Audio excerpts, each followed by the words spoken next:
साल 2024 में लोकसभा चुनाव होने हैं और उससे पहले सोशल मीडिया पर एक टेप है जो वायरल हो रहा है। अब इस टेप में ऐसा क्या है कि बवाल खड़ा हो गया है। दरअसल इस टेप में नावेद सर 19 ऐसे नेता दिखाई दे रहे हैं। इनमें से कुछ मुख्यमंत्री हैं, कुछ पूर्व मुख्यमंत्री हैं, कुछ सांसद हैं, कुछ किसी पार्टी के मुखिया हैं, लेकिन इनमें एक बात कॉमन है और वो ये कि ये सारे मोदी के राजनीतिक विरोधी हैं। अब यूं तो ये नॉर्मल सी चीज है क्योंकि चुनाव होने हैं, उससे पहले रणनीति बनेगी, सबका एक साथ मिलना थोड़ा सा इम्पॉसिबल लग रहा होगा, इसलिए जूम कॉल पर ये मीटिंग हुई। लेकिन सोचिए नावेद सर, ये मीटिंग 4 घंटे तक चली है। 4 घंटे तक पूरी रणनीति बनाई गई है और तरह तरह की बातें हो रही हैं अब इसको लेकर। और ये जो बयान आया था ना मोदी का, जिसमें उन्होंने कहा था कि मेरी छवि को खराब करने की सुपारी ली जा रही है, इसको कहीं ना कहीं सही साबित करते हुए नजर आ रही है। 4 घंटे तक मीटिंग हुई है। अब देखिए, मीटिंग तो ऐसी होती है, इलेक्शन है, छोटी मोटी चीज़ नहीं है, बड़ा इलेक्शन है, उसके बाद स्टेट इलेक्शन है, फिर आम चुनाव है। तो जो पार्टियां कॉन्टेस्ट करने जा रही हैं वो तो सीरियसली मीटिंग करेंगी और मीटिंग कर रही हैं। हाँ, ये है कि इसमें कौन कौन था वो बड़ा सवाल है। और सारी पार्टियां थी बनिस्बत बीजेपी या एनडीए के जो घटक दल है उनको छोड़ के थी, तो वो मीटिंग कर रहे हैं और वो जूम पर मीटिंग कर रहे हैं। ये नई बात है क्योंकि आप देखिए खबरें बनती हैं नम्रता, जब आप जाते हैं, नीतीश यहाँ पर आते हैं, लालू आते हैं, उसके बाद सोनिया गांधी से मिलने जाते हैं, और आप इन चेहरों को देख लीजिए और ये भी देख लीजिए कि आने वाले चुनाव में इन चेहरे जो हैं की पर्सन के तौर पर रहने वाले। कांग्रेस की तरफ से कौन था? अशोक गहलोत। हाँ, अशोक गहलोत थे। मतलब आप देखिए, खड़गे ने अशोक गहलोत को बोल दिया कि जाओ जाके बैटिंग करो। अशोक गहलोत वहां पे डील कर रहे हैं कांग्रेस की तरफ से कि हमारा क्या होगा। मतलब अशोक गहलोत का जो बयान है वो पार्टी अध्यक्ष का बयान है, उस तरीके से गए। समाजवादी पार्टी की तरफ से खुद अखिलेश आए थे, उन्होंने अपनी बातें रखी। केसीआर की पार्टी का नुमाइंदा था, टीएमसी के थे, लेफ्ट के थे, फारूक अब्दुल्ला थे, तमाम पार्टियों के लोग थे जो अपनी अपनी डील कर रहे थे। तो 4 घंटे बात चली है क्योंकि 19 दल थे, सबने अपनी अपनी भूमिका लगाई है। अभी तक दिक्कत ये नहीं है कि 4 घंटे बैठ गए क्या कर गए, दिक्कत ये है कि अगली बार 19 लोग जुटेंगे कि नहीं। सवाल ये है, जूम कॉल पे मिलने की स्ट्रेटेजी बड़ी अच्छी लगी मुझे, तो ठीक लगा कि आपने कम से कम रिसोर्सेज बचाए और एक ही जगह पर, अब टेक्नोलॉजी है तो उसका इस्तेमाल कीजिए। हमने देखा बीजेपी भी जो है मीटिंग करती है, बड़ी मीटिंग होती है, तमाम आते हैं, उसमें आगामी चुनावों को लेकर डिस्कशन होता है, उसके बाद अपने घटक दलों के साथ भी मीटिंग करती है। तो इस मीटिंग को हम देख सकते हैं कि मीटिंग हुई। इस मीटिंग में सवाल सिर्फ इसलिए खड़े हो रहे हैं क्योंकि इनका कोई दल नहीं, ये सारे दल एक प्लेटफॉर्म पर आ तो रहे, लेकिन इनके हर बार मीडिया में बयान आते दूसरे। तो क्या मीडिया के बयान दूसरे हैं और अंदर खाने ये कुछ और ही कर रहे हैं? ये बड़ा सवाल है कि अंदर खाने क्या कर रहे हैं। और वैसे भी हाँ, जब ये महागठबंधन बनता है, जब ये सारे विपक्षी आते हैं तो फिर वो आते हैं कुछ दिन के लिए और उसके बाद जो फिर तिगड़मबाजी होती है और फिर एक दूसरे के ऊपर छिटाकशी होती है, बयान आते हैं, वो हम सब ने देखे हैं। तो ये बड़ा सवाल आपने, मुझे लगा बड़ा इंटरेस्टिंग सवाल भी कहा कि ये अगली बार इतने ही लोग मीटिंग में हो पाएंगे या नहीं, क्योंकि मोदी लहर को या उसका रुख को मोड़ना फिलहाल इतना आसान नहीं होने वाला है और ये सब जानते हैं। कई ऐसे सर्वे भी सामने आ चुके हैं जिनमें ये कहा जा रहा है कि 2024 में, तो हालांकि हम ये बात नहीं कह रहे, अभी सर्वे हो रहा है। जेडीयू से कोई था इसमें? नहीं, जेडीयू से शायद इसमें मुझे नहीं लग रहा है कि कोई था।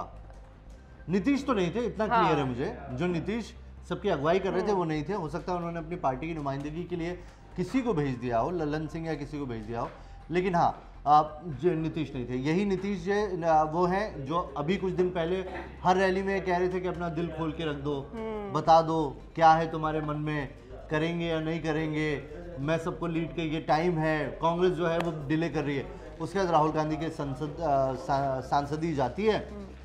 जो कांग्रेस दिल्ली के डिप्टी सीएम जब गिरफ्तार हुए तो जो कांग्रेस प्रदर्शन कर रही थी, जब राहुल गांधी की सांसदी जाती है तो अरविंद केजरीवाल विधानसभा से बोलते हैं गलत है। मतलब वहां पर लगा कि यार विपक्ष एक साथ आ रहा है। देखिए, अपने गिले शिकवे भूल के आम आदमी पार्टी बड़ी बात करे, लेकिन नीतीश कुमार चुप रहते हैं। नीतीश कुमार चुप रहते हैं। नीतीश कुमार बीजेपी नेताओं से मिलते हैं। नीतीश कुमार, मतलब बहुत सारी चीजें ऐसी हो रही हैं अभी चुनाव से पहले जिसमें ये 19 लोग 19 बने रहे, उसके लिए भी इनको बड़ी मेहनत करनी पड़ेगी। क्योंकि जितने मुंह उतनी बातें, 19 लोग तो 19 तर्क भी आए होंगे और सब एक दूसरे के तर्क के साथ सहमत हो, ये तो मान ही नहीं सकते हैं, क्योंकि सब अपनी अपनी सोच के साथ हैं। फिर किसी प्रधानमंत्री नहीं बनना, किसी मुख्यमंत्री नहीं बनना, कहते सारे लोग हैं नहीं बनना, लेकिन अंदर खाने सबको है। जिसको मौका मिलेगा वो छोड़ेगा, वो बनेगा, बिल्कुल बनेगा, बनने की कोशिश करेगा। अगर दीदी बोलेंगी कि मैं पीएम फेस हूं तो उनको मान लिया जाएगा क्या? नीतीश दे देंगे उनको समर्थन, या कांग्रेस दे देगी समर्थन, या अखिलेश अखिलेश मान जाएंगे? मायावती को मौका मिला वो नहीं बनेगी। हर कोई बनना चाहता है, सबकी हसरत है। और ये तो हम बात कर रहे हैं इन हिंदी पट्टी वाले लोगों की। साउथ में चले जाइए आप, साउथ में नहीं बनना है क्या? देवगौड़ा बहुत वक्त हो गया है, अगर यही कांग्रेस अभी खड़गे को बना देती है पीएम फेस, तो साउथ में समीकरण बदल जाएगा। बहुत वक्त से साउथ का कोई पीएम नहीं बना है, बहुत वक्त से केंद्र में साउथ की तरफ से निचली ओबीसी कोई अगर नेता खड़ा करती है कांग्रेस, तो ये एक बड़ा इम्पैक्ट क्रिएट करेगा आने वाले चुनाव में कांग्रेस के लिए। तो बहुत सारी चीजें काम करती है आम चुनाव में। और देखिए, जो हम यहाँ पर देखते हैं हिंदी भाषी पट्टियों में जो सेंटिमेंट होता है वो सेंटिमेंट उधर काम नहीं करता है, जो सेंटिमेंट पूर्वोत्तर में होता है वो यहाँ काम नहीं करता है। तो हर जगह का सिनेरियो अलग है। उसी तरीके से वहाँ के न्यूज़ चैनल्स का जो मिजाज होगा वो भी अलग देखने को मिलेगा। तो बीजेपी अगर यहाँ पर ये कह रही है, ये 19 लोग अगर जुटे हैं तो ये बहुत अच्छी बात है। और एक चीज़ मेरे जहन से निकल गई जिसका मैं जिक्र करना चाह रहा था इसके अंदर, कि ये 19 लोग, जो प्रधानमंत्री नरेंद्र मोदी ने एक बयान दिया था, और वो बयान से मैं इत्तेफाक रखता हूँ कि अगर ये 19 लोग जुटे हैं तो उसके पीछे भी कहीं ना कहीं पीएम मोदी का ही हाथ। उन्होंने बयान दिया था कि ईडी और सीबीआई जो है सबको एकजुट कर रही है। तो ये सब एकजुट इसलिए हुए क्योंकि ज्यादातर नेताओं ने, ये जो जूम मीटिंग का मैंने वीडियो ऑडियो सुना है उसमें वो सीबीआई ईडी पीछे लग गई है। कौन थे जिन्होंने बयान दिया, ना खाऊंगा ना खाने दूंगा कहते थे?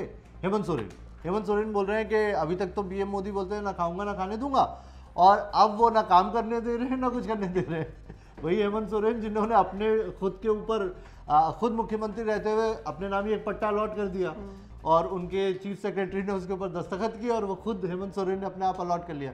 तो वो ये बातें कर रहे हैं। तो सीबीआई, ईडी, इन सब ने मजबूर तो किया है इन सबको साथ में आने के लिए। तो अब प्रधानमंत्री मोदी एक तरफ हो गए हैं और सारे विपक्षी दल एक तरफ हो गए हैं, मतलब पीएम मोदी बनाम पूरा विपक्ष, जैसे कि हम पहले भी देखते आए हैं। इस बार भी चुनावों में यही बहस, यही रेस देखने को मिलेगी। दिलचस्प होने वाले हैं इस बार के चुनाव। प्रधानमंत्री मोदी के उस बयान के साथ आपको छोड़े जा रहे हैं जिसमें वो यही बात कहते हुए नजर आ रहे हैं कि मेरी छवि को खराब करने की सुपारी दी गई है। आप इस खबर पर क्या राय रखते हैं, जरूर बताएं। तुष्टीकरण में ही इतना व्यस्त रही कि देशवासियों के संतुष्टीकरण पर उनका ध्यान ही नहीं गया। वे वोट बैंक के तुष्टीकरण में जुटे हुए थे। हम देशवासियों के संतुष्टीकरण में समर्पित है। पहले की सरकारों में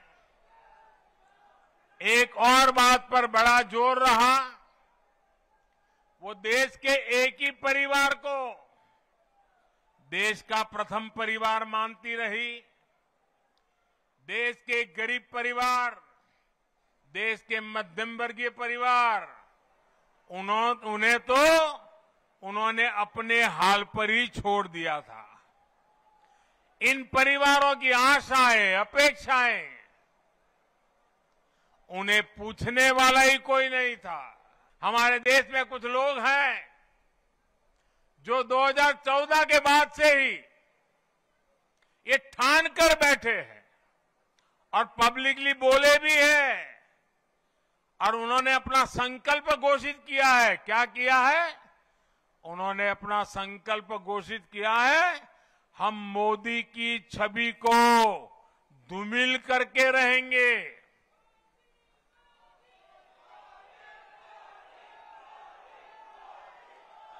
इसके लिए इन लोगों ने भांति भांति के लोगों को सुपारी दे रखी है और खुद भी मोर्चा संभाले हुए हैं। इन लोगों का साथ देने के लिए कुछ लोग देश के भीतर है और कुछ देश के बाहर भी बैठकर अपना काम कर रहे हैं।